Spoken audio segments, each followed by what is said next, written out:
about 2 days ago, I believe, from today, Mark Lobliner had a video. I saw the title of it, why he doesn't go to any LA Fit or any of these other expos. And so I clicked it and watched it. Used to watch a lot of his stuff back in the day. A couple of years ago, used to watch a lot of his stuff.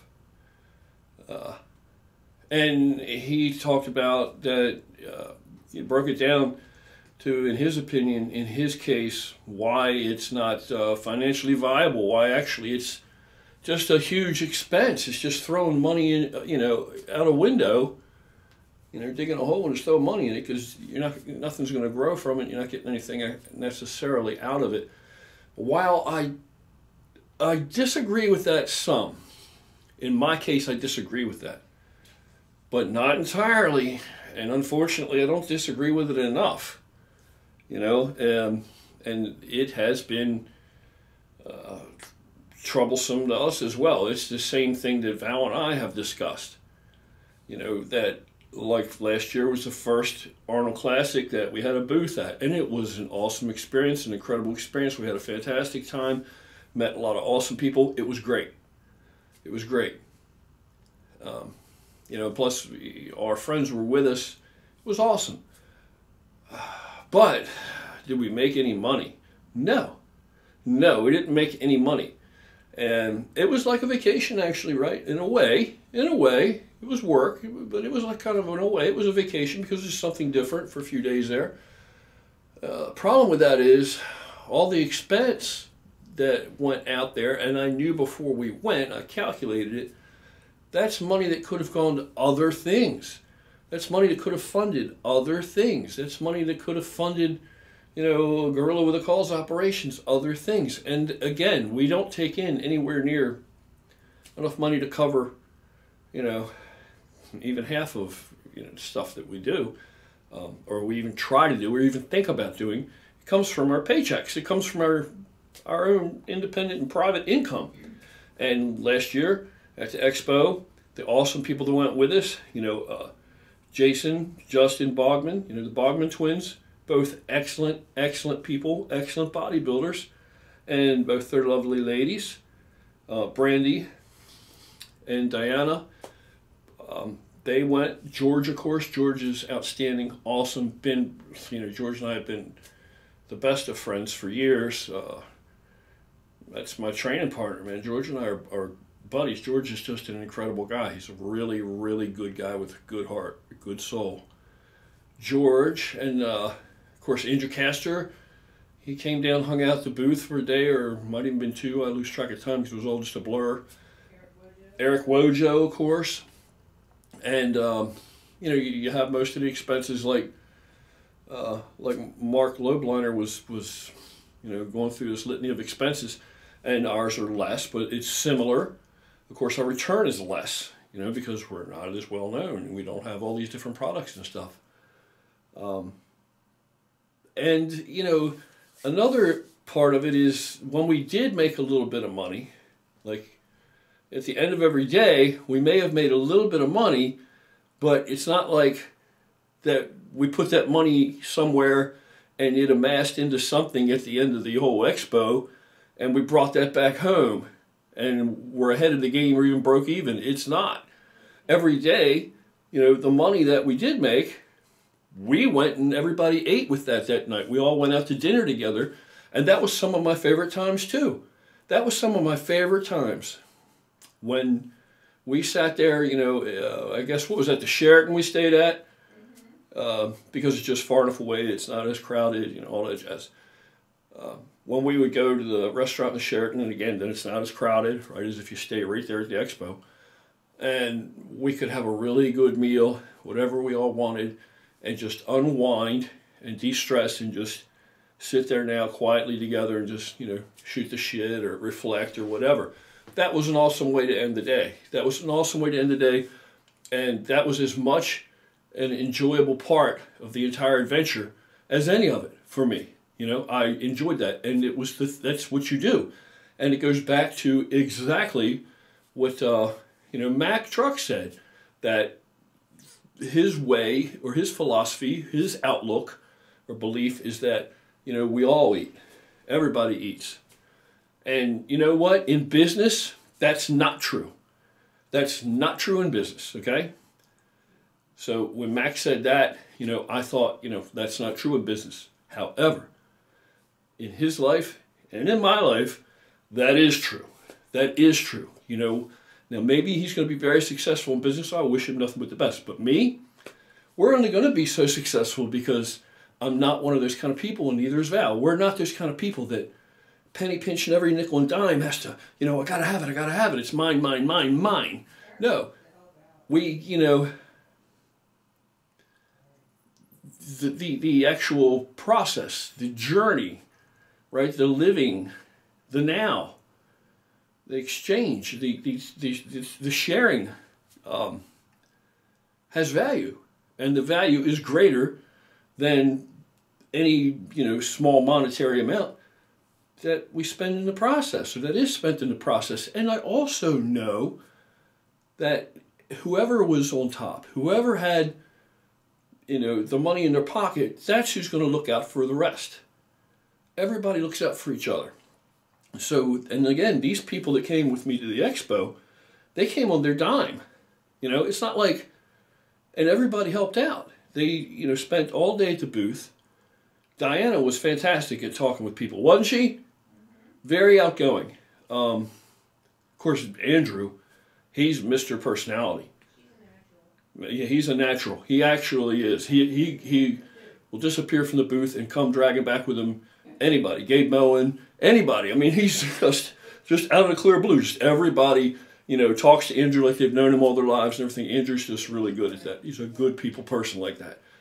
And so everybody fell into their own role, but everybody was there on their own dime. And unfortunately, Eric, Wojo, and Andrew, they didn't even get to eat with us because of time constraints, schedulings, whatever, how they were coming and going, where they had to be. Eric lives in Ohio. Andrew was, I don't know where he was staying or whatever was going on. He's driving back. I don't know what he was doing, but those guys didn't even get to go to dinner with us. But at least in the evenings after the expo, we all ate together, back at the hotel, our core group that came up together. And the Bogman brothers and Bogman twins and their women, they drove up, and they drove in the truck and brought all the, our clothing and stuff in boxes, all the shirts and hats and all the stuff with them, so that we didn't have to pay the expense of shipping them. Not that it's that expensive to ship, but it's a gamble, and it's a lot to arrange, and the scheduling issues and all, and a big thing like that. This was so much easier, so much easier. And we flew up, so we didn't have to, to go through a whole 6-7 hour drive and all this kind of jazz, and, whatever their gas money expenses were and tolls and all this other crap. So, I mean, it was a labor of love all the way around. A love for what we were doing, a love for what we were trying to do and what our intention was, and a love for each other. And so, there was no profit. There was no profit. At best, we could have broken even, which we didn't do. But still, whatever money we could make in the day, we all knew, we're going to go eat tonight. And when we had any extra money, like the last morning there, we all had breakfast together. So it was a huge expense. And it was well worth it, the camaraderie we shared and the time and the camaraderie we shared with all of you people out there that we got to meet was awesome. But is it worthwhile to do it again? With so many other things we need to be doing, can we spend thousands of dollars to do it again? When there's no profit to it. It's you're creating great memories and experiences and all that stuff, and it's all great. But is that money better off spent someplace else? So here's what I've come up with, what I think I'm going to do. We're thinking that we're going to instead have like a guerrilla rendezvous. And that way, I figure anybody that would come just to see us, and some people, believe it or not, came to the booth and said they came just to see me, just to see us. And if, those kind of people are a core group, I think we can get all together and have like an extended weekends camping trip. someplace. You know, Val will take care of the details, find out the theater or campground or whatever it is going to be, and set it up or arrange it or look into it, and I'll keep everybody informed and well in advance of the dates. So that could be worked out, and we can all camp together, we can cook out together, we can, you know, do whatever. We'll all be there all weekend or extended weekend together. I think that would be really cool, and I think that potentially would be a lot more fun than going to the Arnold. Or maybe a bunch of us could get in an RV and make some kind of a tour and come out and visit you and train at gyms we're invited to train at, gyms where you guys train, and run around state to state and take a week or so to do that.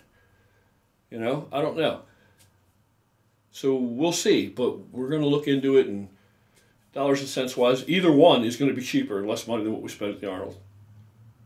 You know, so I don't think at this point, I don't think we're doing the Arnold, because yeah, I mean, I already had it in my mind. I already knew that it's just a huge expense. That maybe because we don't create really a product, we are more of a philosophy, I guess, or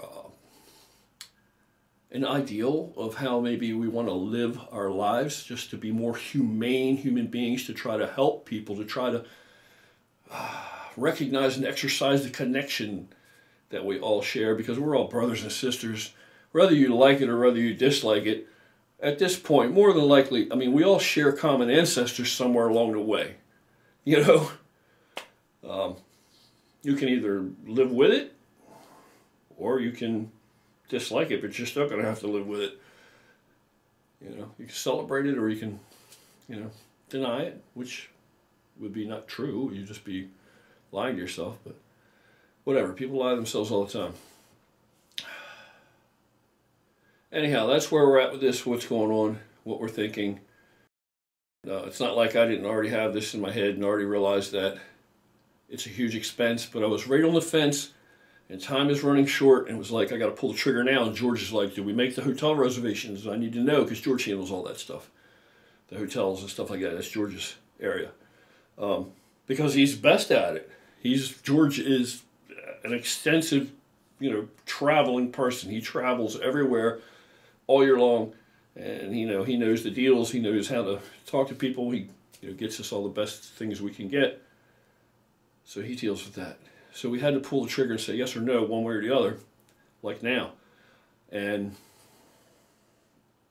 I would love to do it, but with the huge expense that it is, and basically no monetary return, and because money's the coin of the realm, you can't do anything without money. You can't feed people. You can't feed yourself. You can't clothe people. You can't do anything. You can't even try. You can't even try. You can't help anything or anybody hardly in those kind of situations where they need material things. If you don't have the material things to give already, you need money to get the material things usually, unless they can be donated, and then you still need money to get them to where they got to go, and it's just a lot. Everything costs something. And it's not to say you can't help people in other ways besides money, because you certainly can. You certainly can. So, you know, when I just saw the Mark Lobliner's video, it seemed a little jaded, and it seemed a little overly negative, not just like an unbiased type of, you know, yeah, well, not like an objective or pragmatic, you know, but more of something else that it really, you know, who knows. Nonetheless, you know, it's just a further affirmation that, yeah, it's a huge expense, no matter who you are. Unless you're like Cali Muscle. Everybody loves Cali Muscle, and every time you see him at an expo, like Rich Piana, you know, every time you see people like that, they have so many followers, such huge. Cali's got what, 1,500,000 now or something on his YouTube channel, and part of it is no doubt because of his interaction, because of how, you know, alive and how up he is at these expos, at these live events, you know. Anyhow, that's it. So, comments, thoughts,